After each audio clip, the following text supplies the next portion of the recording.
aqui é o meu companheiro há 40 anos. Foi ele que me deu tudo.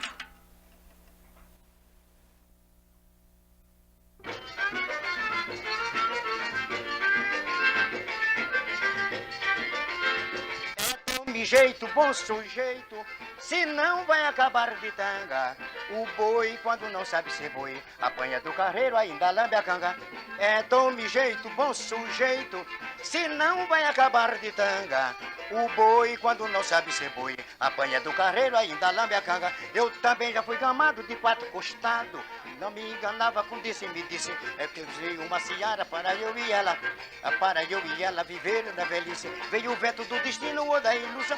Acabou aquilo tudo e me deixou na mão. Se eu não dou um pulo certo, na hora precisa. Fica igual capítulo novo numa pedaliza. Se eu não dou um tiro certo, na hora precisa. Fica capítulo novo numa... Chega! Chega, meu filho! Chega, meu filho! Meu filho, chega que a coisa mudou. José Gomes Silva... Sou eu, filho. José Gomes Filho sou eu. Nasceu... Em Alagoa Grande. No interior da Paraíba. Justo.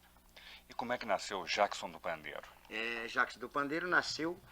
eu era fã de filme de faroeste, naquela época que tinha cinema mudo. Ontem, no tempo que inventaram o Cuspir, tinha o cinema mudo. E eu era fã do cinema mudo. E procurei o nome daquele de artista americano, que era Jackson e Jack. Tinha os 3. Então tinha um indivíduo lá que eu achava que eu devia ser aquele cara. É um moleque de 10 anos de idade, então botei meu nome de Jacques Perrin.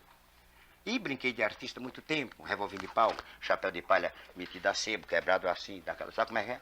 E dali nós fomos em frente, e fui crescendo e tal. Depois acabou a brincadeira, eu fui trabalhar na panificadora. Da panificadora eu comecei tocando tamborim, e tocando tamborim passei a tocar bateria. E depois não dei certo na bateria porque eu não gostava de tocar música estrangeira, eu só gostava de tocar o que era brasileiro. Samba, choro, frevo, aquele povo todo. Então na época tinha Fox. O Blue eu ainda saía bem, mas tinha um Fox metido mais a rápido, né? Que já veio aí como twist, como rock, e com iê, era naquela base. Então precisava muito de rufo. E eu não tinha rufo. E não me adaptava bem dentro daquele negócio. Eu gostava era do coco, lá das minhas bandas. Minha mãe era cantadeira de coco, e então eu estava bem por dentro das coisas. E achava que tinha mais balanço, sei lá, eu achava uma coisa diferente. E por isso, tinha bateria lá na Alta Roda, nos grandes clubes, e vinha para cá, para baixo, para a gafieira, para me ver tocar samba. E eu, então, nessa altura, eu ficava como se fosse um baterista de terceira classe, né? Porque eu não gostava de tocar aquele negócio deles. Então eu digo, passo a deixar de tocar bateria. Aí deixei. Tinha o meu cunhado que fazia dupla comigo, José Lacerda, irmão do Genival Lacerda, esse de Chique Chique. E ele era pandeirista. E eu comecei a tocar pandeiro. Então deixei de tocar a bateria por R$2 por noite para tocar o pandeiro, ganhando 1.500. Mas eu não queria ser um pandeirista de meia tigela, um pandeirista que fosse assim, um terceiro lugar, não. Eu queria estar assim, orelha com o primeiro, já pegando ele me pega e coisa assim por diante. Aí comecei em casa, ensaiar e coisa e tal. Então eles disseram que eu toquei mais pandeiro que eles todos. Só tinha bom ali em Campina. Então eu acho que eu comi a corda e segui tocando pandeiro, não quis mais saber de bateria, certo? E esse pandeiro me trouxe. E eu cheguei até aqui, né? Somente com pandeiro, tocando pandeiro, e comecei cantando também esses balançozinhos de forró, essa coisa toda, e a coisa foi para frente. Jackson, antes de falarmos da sua vinda para o Rio, como é que foi o início de vida aqui no Rio, eu queria que você recapitulasse a sua passagem pela Rádio Tabajara, lá em João Pessoa. Qual foi a figura que mais te marcou na Rádio Tabajara? Que mais me marcou? Me marcou lá muita gente. Começou pelo diretor que mandou fazer um teste de pandeiro. Isso já foi uma marcação, certo? Então eu me lembro muito dele. E disse também a mim que, olha, você tem uma vaga de pandeirista aqui, mas você tem que aguardar, porque a rádio é do governo, e não tem verba, e coisa e tal, só tem 100 cruzeiros. E eu digo, oxe, eu em Campina Grande ganhava 150 cruzeiros por mês. Eu digo, eu vou para Tabajara, já tem 100 daqui, tem um cabaré que eu vou tocar, que vou ganhar 250, eu estou rico e eu vou pegar logo os 100. Eu disse para ele, faz o seguinte, eu vou começando a tocar, que eu preciso, eu tenho que buscar minha mãe e meus irmãos. O senhor depois vai ajeitando, porque esse ajeitado dele para eu ganhar mais um pouquinho de 100, nunca chegou, certo?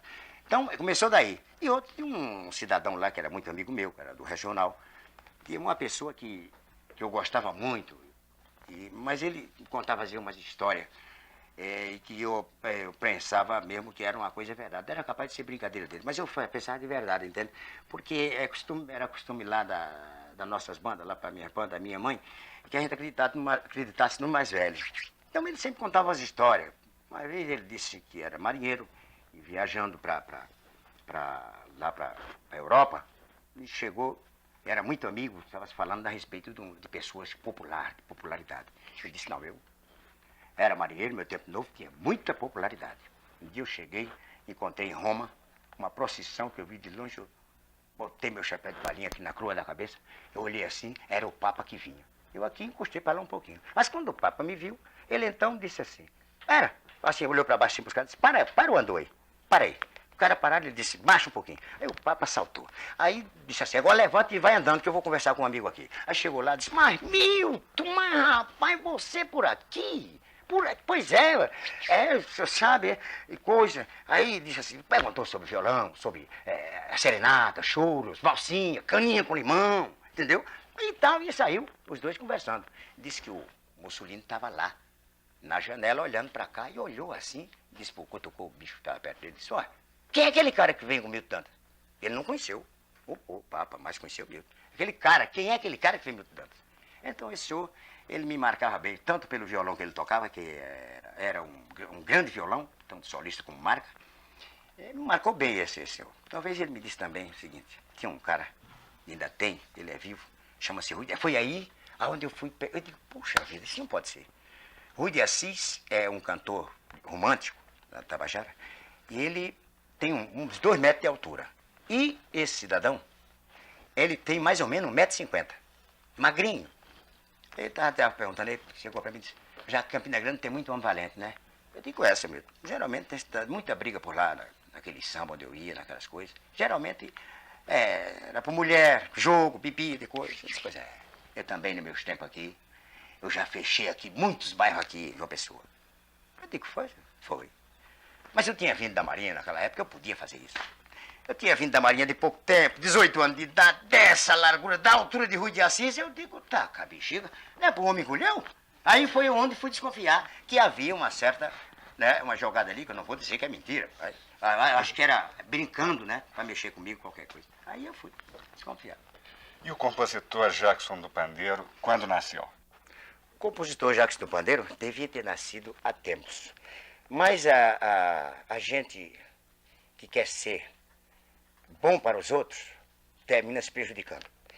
Eu podia ter vindo com umas músicas, as primeiras músicas, por exemplo, que eu gravei, que foi uns grandes sucessos, que eu era feito entre o Edgar Ferreira e Jackson do Pandeiro, ou seja, seu Zé Gomes Filho, que Jackson Pandeiro trabalha para Zé Gomes Filho, né? Então, por causa da minha besteira, porque ele tinha 6 filhos, eu não tinha filhos, eu trabalhava lá no Rádio Jornal do Comércio, tinha lá um dinheirinho para comprar feijão e pé de porco, orelha de porco, e farinha, aquele povo todo. E eu pensava que se eu não sendo parceiro dele, ele pegava tudo e melhorava a situação dele, certo? Então disse para ele um ditado que nós temos no Norte, disse para ele o seguinte, quando você levantar a cabeça, aí eu vou ser seu parceiro. Querendo dizer eu a ele, que quando ele melhorasse de vida, levantar a cabeça é melhor de vida, então eu seria parceiro dele. Viemos, eu vim para o Rio de Janeiro e o Edgar ficou em Recife, depois ele apareceu aqui e disse para mim assim, poxa, eu podia estar aqui junto com você, mas eu não tenho um apartamento, botar meu pessoal, ele tinha 6 filhos, e eu estava com uns trocados junto para dar entrada no apartamento. Eu disse para ele, não, por isso não. Está aqui o dinheiro, você vai me pagando devagar, dá entrada no teu apartamento, que eu só e a mulher, a gente fica num apartamento alugado, num quarto, qualquer coisa, emprestei o dinheiro para ele comprou um apartamento em Niterói, parece de 3, 4 salas de cozinha, aquele povo todo, e trouxe o filho dele para cá. Bom, então, quando foi na hora que eu disse para ele, quem falou nem foi eu, porque eu tinha vergonha de falar para ele. Eu estava esperando ele dizer, bom, agora que eu já estou arrumado, nós vamos então fazer as músicas e ser parceiro um do outro. Na hora foi quando eu gravei, acabei de botar uma melodia, passei 2 anos para encaixar uma melodia nessa música dele, que era uma música, era uma história que ele pegou do jornal, recortou tudo, ajeitou, e eu tiro daqui, bota daqui, botei o doutor Pitangui, tira daqui, bota ali, ajeita. Tenho provas disso, porque foi feita, a música foi acabada de ser feita na casa de Pernambuco do Pistão. Lá no terreiro de Pernambuco, o Geraldo Medeiros estava lá, eu perguntando se dava certo aqui, eu vou cantar, ver se quebra e coisa e tal. Chama-se Ele Disse. Ele disse muito bem, o povo de quem foi escravo não será mais escravo de ninguém. Então ali, aí que Almira, que era o cão em figura de gente, espera aí, o Jacques tem esse trabalho todinho e ele não é parceiro seu? Foi que eu disse para ela. Não, porque eu tinha uma palavra empenhada com o Edgar. Quando ele melhorasse, levantasse a cabeça, aí eu era parceiro. Agora chegou a hora. Ele já tem apartamento, já tem tudo. Aí então ele se negou. Ele disse que não. Seu marido para mim trabalha de graça, porque com essa música pode ser que eu ganhe um terreno, eu ganhe um nome de uma rua, tá entendendo como é que é? É a história que não é bem olho grande não, mas ó. Então, Jacques do Pandeiro devia ter aparecido há muito tempo, desde Sebastiana, desde Forró de Moeiro, desde 1 a 1, desde Mulher do Aníbal. Então, a Mulher do Aníbal, foi uma música de grande sucesso, eu estava com ela gravada e já estava na rua sem o nome do próprio autor. Porque ele morreu, eu não pude botar o nome do homem. E a mulher dele ficou com a casa caindo em cima das crianças. Aí mandou-se valer de mim. Eu tive que pegar a música e passar à frente e cobrir o lado da viúva, que ela não sabia nada, eu também não. Então, por aí eu já fui perdendo mais umas e mais umas. Depois é que eu vim. Então, dentro que é preciso que o cara seja, tenha, acho que 80% de malícia e 20% de alguma coisa de sério. E eu queria marcar o sério total. Então, por esse motivo, vim aparecendo por agora, com Segura que eu vou ter um troço, com Lágrimas, já de carnaval, essa coisa toda, e assim por diante. Mas daqui para frente eu vou ver, se caso eu tiver a sorte de pegar, de entrosar-me dentro de uma música que dê um sucesso, eu vou ganhar o primeiro dinheiro. Já também que eu estou numa fábrica agora que está me dando um apoio melhor, que já teve a coragem de botar um divulgador na rua comigo, porque eu tive várias fábricas aqui. Fábrica grande, danada e coisa e tal, mas parece que eles tinham vergonha de mandar um divulgador comigo, sem dúvida. O divulgador quer sair com mulher bonita, cheia de recorte e tal, e vira e mexe. Mas a Chantecler me botou um divulgador na rua, acho que deve ter sido o dedo do Coelho Neto. Coelho Neto também me apontou uma música que eu não tinha muita fé, e ele disse: essa música vai ser sucesso. Qual é, Jackson? Que foi o Se Tutano fortalece, eu vou correndo procurar um matadouro. Vou à procura de Tutano pra me lembrar do meu tempo de namoro. Então essa música apareceu bem, porque a Chantecler botou um divulgador comigo, eu fui, que tinha fábrica aqui, teve fábrica, eu não sei qual, nem qual não, chegava com disco, também havia esse problema. Agora a Chantecler pegou, até uma época mais ou menos. Chegava com disco, Jacques do Pandeiro, olha aqui o disco novo do Jacques, aí. Eu gosto muito do Jacques, mas a minha linha de programa não é essa. Então eu ficava naquela sem saber que linha de programa é. Porque eu gravo um disco com samba, com forró, porque eu não sou besta para deixar o forró, que é o meu que me trouxe. Forró com samba, com shot, com frevo, quando tem um frevo bom. E eu não tô sabendo que linha, qual é essa linha. Só se, sei lá, existe muitas linhas, né? Linha branca, linha preta, linha encarnada, sei lá. Então... Jackson, durante muito tempo a música popular brasileira andou por baixo, e você também. Você e a música popular brasileira já levantaram a cabeça?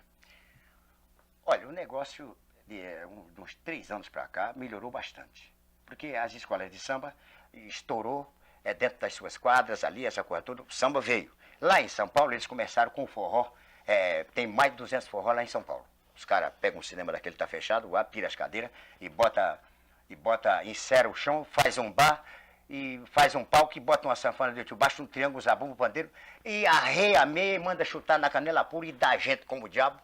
Eu mesmo tenho sido contratado daqui para ir forró. Então, São Paulo, o forró veio queimando de São Paulo para cá.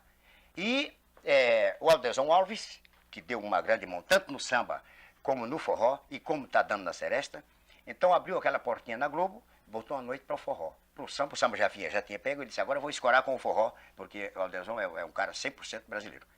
Então ele botou o forró. E esse forró tomou outro vulto depois desse programa da Globo. E como a seresta também está indo. Ultimamente, parou-se, o forró era o programa mais ouvido agora em todo o Brasil. Tinha gente que dormia de dia para escutar o forró de noite. Daqui até no Amazonas, lá para a Casa de Chapéu. E no norte todo, de norte a sul. Então agora, houve eu acho isso, não sei como é que eu podia dizer uma coisa contra uma pessoa dessa. Esse cara está fazendo mal a ele só não, está fazendo mal a muita gente, sabe? Ele já acha pouco que tem muito músico parado, muito músico passando fome, e muito artista passou fome.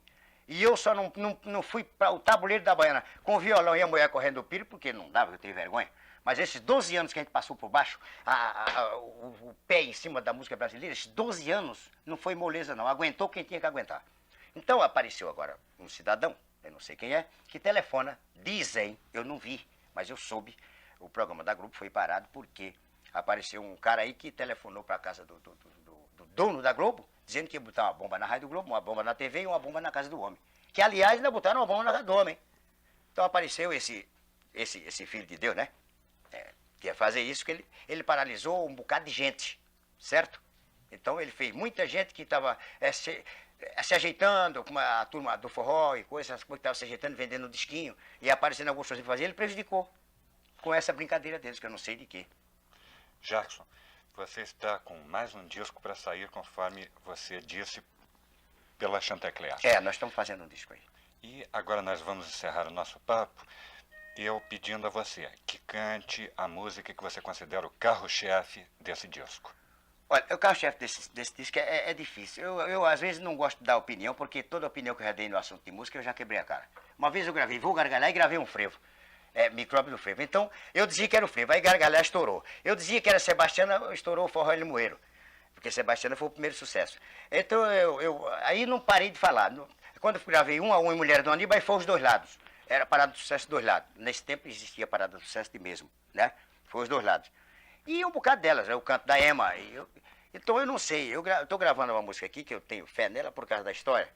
Chama-se História de Lampião. E tem uma música de Zé do Norte que eu faço fé nela, chama-se Rainha de Tamba. E tem outros pagodes aqui, como esse que nós estávamos gravando ali, tem Canoeiro, e um bocado delas. Então eu não posso dizer qual é. A que for, tenho certeza que a Chantecler cai dentro. E eu também com ela, certo? Então vamos encerrar com a História de Lampião. A História de Lampião, tá certo. Vamos ver se eu recordo aqui como é o negócio da Lampião. Maior do que Deus ninguém, valente foi Lampião. Mas quando a polícia chegou, acabou-se o valentão. Tinha centenas de mortes, foi o terror do sertão. Dizem até que se escondia a força de oração. Mas quando a polícia chegou, acabou-se o valentão. Aqui deixo o Lampião com sua triste desdita, porque preciso falar sobre Maria Bonita, que também se fez bandida por amor a Lampião. Foi rainha do cangaço naquele alto sertão. Eu que adoro as mulheres, vou dar minha opinião. Lampião devia pagar pelo que fez no sertão, junto com os seus companheiros, e Maria Bonita não.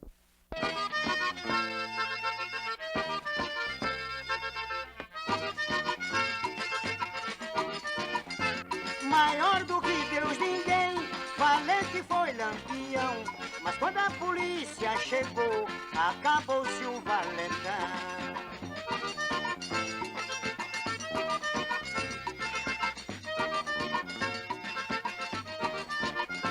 Tinha centenas de mortes, foi o terror do sertão. Dizem até que se escondia a força de oração. Mas quando a polícia chegou, acabou-se o valentão.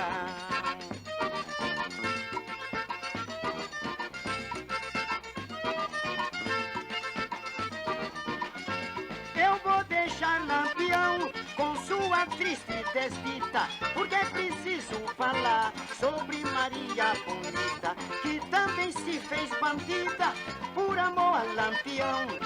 Foi rainha do cangaço naquele alto sertão.